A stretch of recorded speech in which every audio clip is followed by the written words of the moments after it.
Hi and welcome. Today we are going to read or go through the summary of The Portrait of a Lady by Kushwant Singh. If you are new to my channel, kindly subscribe and hit the notification bell so that whenever I upload, you get the notification. Let us proceed.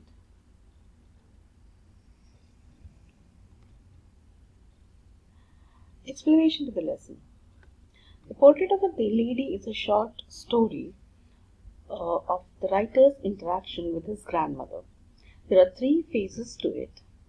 One is that when the writer, when he was young, he used to interact with the grandmother. She used to give a bath to him, she used to get him ready for school, and she used to walk with him all the way to the school. And she used to sit by the temple and pray while he was learning.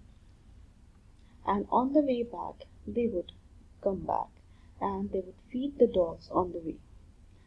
As the writer grew older, his parents, who were settled in the city, they called him over, and the grandmother also. And in the second stage, we see that the writer and the grandmother, they begin to distance themselves. Why does that happen? Let's find out. Uh, uh, as the writer began his schooling in a city, he started learning a foreign language. The grandmother did not understand much, but kept inquiring what did he learn new, and when he shared the new learnings, it was all alien to her. She lost interest in it, and she went into recurse.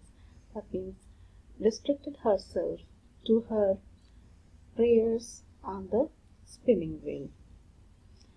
And she used to read the scriptures daily. She did not find any interest in the new learnings of the writer, and she also showed little disgust when he started learning music, as she regarded that as something that was not refined people would do. And then we see her distancing further. In the third phase, when the writer grew older and he started going to the university, we see the relationship, the girl becoming broader and broader. She stopped talking to everyone and she went into her room, kept herself busy with the spinning wheel, reciting prayers, and moving her beads of the rosary. And she would occasionally feed the sparrows who were friends to her. And then we see that after three phases, we see the parting of the writer and the grandmother when the writer decided to go abroad for studies. The grandmother did not show any sentiments, but she kept reciting prayers. You can see this element of prayers is present right through the story.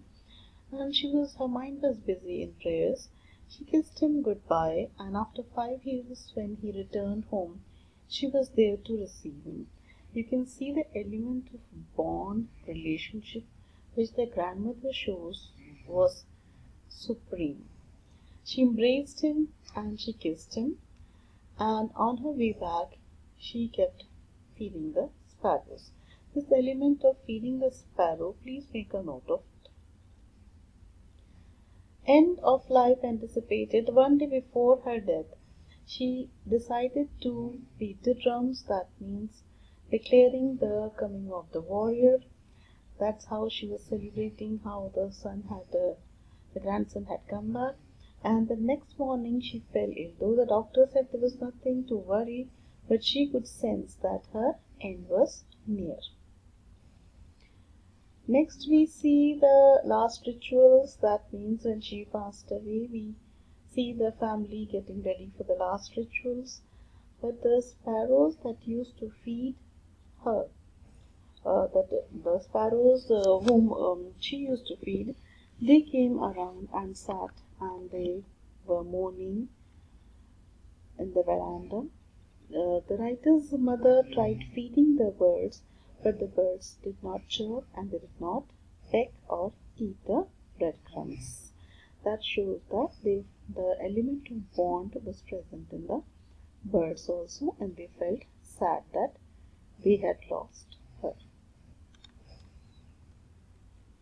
Let us proceed the three elements, the three phases. We have just gone through the three phases. The first phase was the childhood. We can see the extreme bond, and then the bond was parting with her grandmother. Third is completely alienated, where the bond has broken.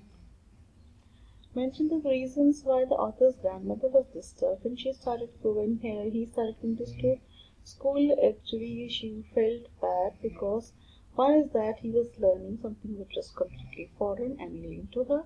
She did not see that any element of culture or religion in it.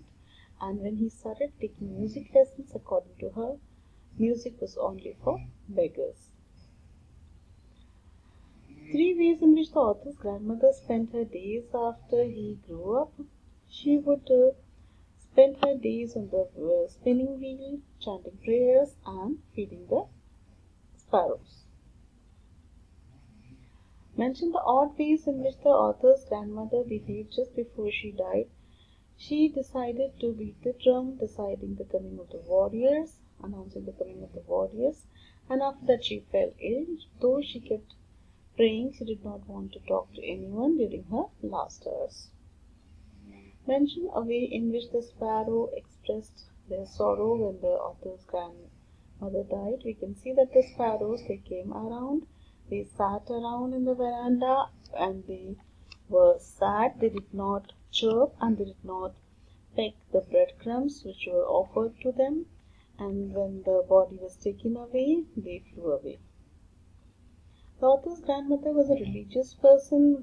In different ways we can see this, that throughout the childhood we can see her spending time with the scriptures, praying. The rosary was in her hand. She would go to the temple, and when she was in the city, she was in the room praying, chanting. Most of the time she was in a room where she would spin the wheel and she would pray most of the time. And when she was parting with the writer, she was still praying. And when he returned, we can see the element of prayers on her lips. And towards the end of her life, we can still see her praying.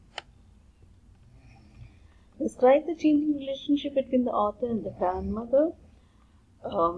Did their feelings for each other change? Yes, slowly and gradually, yes, the feelings changed. During the childhood, we can see the author. During the childhood, the author was connected with her, and she would show the element of bond, love, and affection. And then, when the writer came to the city, you can see the writer moving away, but her bond of love and affection was still there. She would ask him what he had learned, and then towards the third phase, we can see as he was parting, deciding to go away, she was still showing love and affection. And when he came back, that was the epitome of love and affection, her bond with the writer, that she embraced him. She was waiting at the station, and she celebrated the coming of the writer. And towards the end, we see that she had kept the bond of love and affection intact. Though the writer moved through various phases of his life and he changed his relationship with the grandmother, but the grandmother's relationship did not change much. Would you agree that the author's grandmother was a person of a strong character? Yes, we would agree that, because we can see that throughout, we can see her teachings, her the modeling of her teaching, her religious scriptures, praying, and her disgust towards music. And we can also see that she was spinning the wheel, she was culture, the chanting of the prayers, till a rosary, crumbs of the sparrows. Fourthly, she sang the homecoming of the warriors, and finally, nearing her last, she was busy with her prayers, chanting the prayers. Towards the end, what do you think the author of his grandmother used while talking to each other? It is everything evident that he spoke to the grandmother in the vernacular. Vernacular means mother tongue. That is why when the writer came to the city and he started learning a foreign language, she could not understand that language. It was alien to her. That is how she moved away, and that is evident that the grandmother spoke in the vernacular, and most probably they were from Punjab, so they spoke in Punjabi language. Thank you very much for paying attention.